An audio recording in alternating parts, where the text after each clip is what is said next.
जिद होनी चाहिए जीतने के लिए, जिद होनी चाहिए जीतने के लिए, हार के लिए तो एक डर ही काफ़ी है। इसी पॉजिटिव थॉट के साथ आज मैं डे की शुरुआत करती हूँ। कैसे हैं आप सभी? मैं उम्मीद करती हूँ आप सभी बहुत अच्छे होंगे और अपनी प्रिपरेशन को बहुत अच्छे से कंटिन्यू कर रहे होंगे। अभी मॉर्निंग के 7:30 बजे हैं। मैं अपने मायके आ गई हूँ। ठीक है, मैंने पिछले बॉक्स में आपको बताया था कि मम्मी की तबीयत ठीक नहीं है, तो मुझे जाना पड़ेगा क्योंकि 1 मंथ बाद और शायद मतलब भगवान ना करे बट स्टिल ऑपरेट करवाना पड़ेगा। उनके हैंड में कोई नस दब रही है। ठीक है, अभी मॉर्निंग का टाइम हो रहा था 7:30। तो अभी मैं अपनी पढ़ाई का फर्स्ट लॉट स्टार्ट करूँगी। आज मेरा फर्स्ट डे था तो आज इतना ज़्यादा कुछ बना नहीं था ब्रेकफास्ट में। कल से मुझे और ज़्यादा ही वर्क हो जाएगा, लाइक मतलब भाई का टिफ़िन वगैरह और आफ्टरनून का खाना, फिर नाइट का, ये सब चीज़ें। और अभी रही बात मॉर्निंग का टाइम है तो अभी थोड़ा सा चाय और दलिया ये हो गया था। मैं अपनी पढ़ाई का फर्स्ट लॉट स्टार्ट कर दी हूँ क्योंकि पढ़ाई को हम ब्रेक नहीं कर सकते हैं। देखिए, हम ये भी कभी कभी रिस्पॉन्सिबिलिटीज़ हमारे ऊपर ऐसी होती हैं कि हम घर को भी नहीं छोड़ सकते और अपनी रिस्पॉन्सिबिलिटी, देखिए मेरी प्रायोरिटी क्या है, पढ़ाई करना है।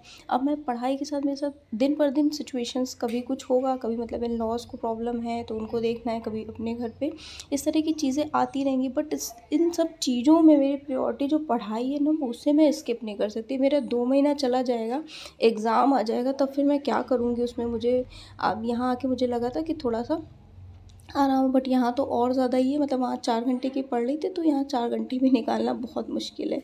यकीन मानिए 24 घंटे में सिर्फ 4 घंटे मैं सोई हूँ। ये वाली सिचुएशन हो जाती है।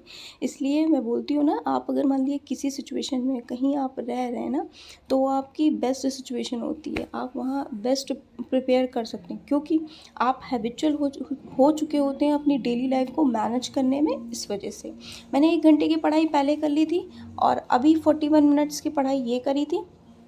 उसके बाद आज मैं आपको पूरा व्यू दिखाऊंगी। मैं ऊपर आई थी कपड़े वगैरह फैलाने, है ना। मैं बेसिकली वैसे तो फ्लैट्स में रहती हूँ, अब यहाँ आई हूँ तो ये तो मेरा घर ही है। तो नहा वहा के मैं ये तुलसी मैया को जल चढ़ा रही हूँ। और मॉर्निंग का भी ये है कि अगर मैं मॉर्निंग में भी उठ जाऊँगी ना, तो मेरे घर का बिल्कुल ऐसा रूल है कि नहा के पूरा फिर उसके बाद ही किचन में एंट्री करनी होती है। ठीक है, हालाँकि मैं भी अपने घर पे भी करती हूँ, बट कभी कभी ऐसा सच नहीं हो पाया तो कोई बात नहीं। 1-2 दिन अगर कभी हो गया ऊपर नीचे तो चलता है, बट स्टिल अब इन सब चीज़ों में टाइम लग जाता है। इस वजह से अब शिवा के लिए ये काइट काइट लेके आया है ऊपर से, तो अब इसे थोड़ा बहुत खेलेगा। और अभी बज गए हैं 12 और मैं पढ़ाई का थर्ड स्लॉट स्टार्ट कर रही हूँ। एक्चुअली अभी मेरे पास आधे घंटे का टाइम था, तो मैंने कहा आधे घंटे मैं यूटिलाइज़ कर लेती हूँ, कुछ पढ़ लेती हूँ। 2 घंटे मॉर्निंग में पढ़े थे, मुझे लग रहा था 2 घंटे आफ्टरनून में मिल जाएगा, 2 घंटे नाइट के निकालूंगी, 6 घंटे हो जाएंगे। बट हुआ क्या, आफ्टरनून में मुझे आधे घंटे ही मिले क्योंकि अभी लंच प्रिपेयर करना है ना। तो कोई बात नहीं, जब जितना टाइम मिले उसे यूटिलाइज़ करना है। और मेरे डेली रूटीन में आपको पता ही है, करंट अफेयर्स कर रही हूँ, इंग्लिश वोकैब कर रही हूँ, मैथ्स कर रही हूँ और CDP 100 मार्क्स का अपना आना है तो वो कवर कर रही हूँ। और GA में वो चल रहा है मेरा, लाइक कभी ज्योग्राफी पढ़ लेती हूँ। अभी तो ज्योग्राफी थोड़ा सा करा था, अभी 25 मिनट की मैंने पढ़ाई कर ली थी। उसके बाद बहुत कुछ रिकॉर्ड नहीं किया, कुछ नेसेसरी चीज़ें ही रिकॉर्ड की हैं दिखाने के लिए आपको। नाउ अब फिर कोई आ गया था तो चाय प्रिपेयर करनी थी। एक्चुअली हुआ ये है कि मेरी मौसी की बेटी की शादी है ना, तो उसी में आना जाना लगा रहता है। तो कोई बात नहीं, तो भाई मैं चाय बना रही हूँ। ये मेरा घर है, मेरा मायका, जहाँ मैं पली बड़ी हूँ, है ना। तो ये पहले के टाइम पे इतना ज़्यादा अपडेटेड नहीं होता था, इसी तरीके की चीज़ें कुछ होती थी। ठीक है, अब दूसरा ये लोग मतलब दूसरा लैंड लेके दूसरा अपना सोच रहे हैं, वहाँ शिफ्ट होंगे तो वहाँ बिल्कुल मॉडर्नाइज न्यू तरीके से सब होगा। और अभी तो जैसा है वैसा है। ठीक है, कोई बात नहीं। मेरी नर्व्स यहाँ से जुड़ी हैं इसलिए मैं यहाँ से कनेक्टेड फील कर पाती हूँ। बट अभी बात ये है कि प्रायोरिटी मेरी पढ़ाई है ना, इस वजह से मुझे थोड़ा सा टेंशन हो गई है यहाँ की कि मैं तो यहाँ तो और भी नहीं कर पा रही हूँ काम, इसलिए ना थोड़ा सा। अब ये भी था कि देखना था मम्मी को भी क्या कर सकते हैं। अब मैं अगर पढ़ती रहती, ना आती देखने, क्योंकि डॉक्टर ने बोला था 1 मंथ बाद ऑपरेट, ना आती तो मुझे थोड़ा सा गिल्ट फील होता, यार मैं बहुत ज़्यादा सेल्फिश हो रही हूँ, अपनी मदर को भी देखने नहीं जा रही है। इसलिए अब जब मैं यहाँ आ गई हूँ, हालांकि उस टाइम मेरे दिमाग में था मैं किसी ना किसी तरह 6 घंटे निकाल लूँगी, बट एक्चुअली हो ये रहा है कि इतना काम हो रहा है, बट नहीं हो पा रहा है। कोई बात नहीं, मैं मैनेज करती हूँ।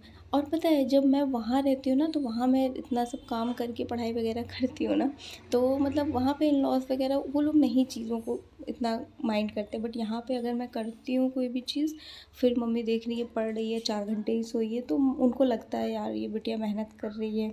और मतलब होता नहीं है कि अपनी बेटी की तकलीफ माँ खुद दिख जाती है कि हाँ सच में ये कुछ करना चाहते हैं। अभी ये मैं खिचड़ी प्रिपेयर कर रही हूँ, आई गेस, हाँ खिचड़ी प्रिपेयर कर रही हूँ। शादी थी, मैं तो गई नहीं थी, शिवा भी नहीं गया था, मैंने अपने और शिवा के लिए इवनिंग में ये खिचड़ी बना ली थी। और मॉर्निंग में जो बनाया था वो मैंने शूट नहीं किया था। ऐसे ही चलता है। आप सभी भी कमेंट करिएगा, आप मायके जाते हैं तो आपका क्या शेड्यूल रहता है, किस तरीके से। और DSSB की प्रिपरेशन के रिगार्डिंग मैंने एक वीडियो पोस्ट करी है, आप उसे देखिएगा ना। किसी ने मेरे से पूछा था, किसी का कमेंट आया था कि जो है हम अपने टारगेट्स को अचीव नहीं करते, मतलब 1.5 घंटे में ही उड़ जाते हैं, 2 घंटे में ही उड़ जाते हैं, नहीं हो पाती पढ़ाई, है ना। तो देखिए, आप बहुत बड़े बड़े स्लॉट मत बनाइए, 50 मिनट का बनाइए, 50 मिनट बाद 10 मिनट आराम से ब्रेक लीजिए। फिर आप ऐसे सोचिए ना, मैं ऐसे कभी नहीं सोचती हूँ मुझे 6 घंटे पढ़ना है, मैं सोचती हूँ कि 2 घंटे 50 मिनट पढ़ना है, 10 मिनट आराम करना, फिर 50 मिनट पढ़ना, इस तरीके से 2 घंटे का पहला स्लॉट हो गया, फिर 2 घंटे का दूसरा स्लॉट हो गया, इस तरीके से। और लाइक मैं पढ़ तो लूँ, बट अभी हो गया है थोड़ा सा इशू, बैकबोन में प्रॉब्लम हो गई, तो 2 घंटे से ज़्यादा एक स्लॉट में मैं पढ़ भी नहीं पाती हूँ। तो जब आप समझ जाएंगे ना कि आपको पढ़ना है, पढ़ना आपकी प्रायोरिटी है, इस पढ़ेंगे नहीं तब क्या करेंगे, है ना। कोई ऑप्शन नहीं, कोई विकल्प नहीं है आपके पास, तब आप ऑटोमेटिकली जो है पढ़ने लगेंगे। मुझसे किसी ने पूछा था ना, तो मैं यही रिप्लाई इनको करूँगी कि क्यों नहीं पढ़ पाते हैं। या तो आप चाहते हैं कि उस मुकाम पे पहुंचना, आप सोचते हैं अभी नहीं तभी कर लूँगा, तभी नहीं तभी कर लूँगा, मतलब 21-22 की आपकी उम्र हो, आप सोच रहे हैं कि नहीं मैं 26, 27, 28 तक कर लूँगा। अगर आपकी 26, 27, 28 यही उम्र ही है, तो आप कब कर लोगे भाई। 30 प्लस तो बोल देंगे कि एज निकल गई, फॉर्म नहीं भर सकते, ये सब चीज़ें, है ना। तो जब आपको लग जाएगा, आपके पास कोई विकल्प नहीं, आपकी सिचुएशन बहुत बदतर है ना। अब मान लीजिए अब ये सिचुएशन है कि 4 घंटे सिर्फ सोए, बाकी काम करें, लेबर हो जैसी ज़िंदगी, इससे तो अच्छा है कि पढ़ के नौकरी पा लें, है ना। और अभी नाइट का टाइम हो रहा है, और नाइट में मैंने पहला स्लॉट अपना कंप्लीट कर लिया था। अभी मैंने टाइमर को फिर से अपनी स्टॉप वॉच को रिसेट कर लिया। मैं मैथ्स पढ़ रही हूँ, मैथ्स में एवरेज कंप्लीट कर रही हूँ। एवरेज 3 घंटे की वीडियो थी राकेश यादव सर की, तो उसी को कंप्लीट करने में लगी हूँ। एक घंटा करके, सॉरी।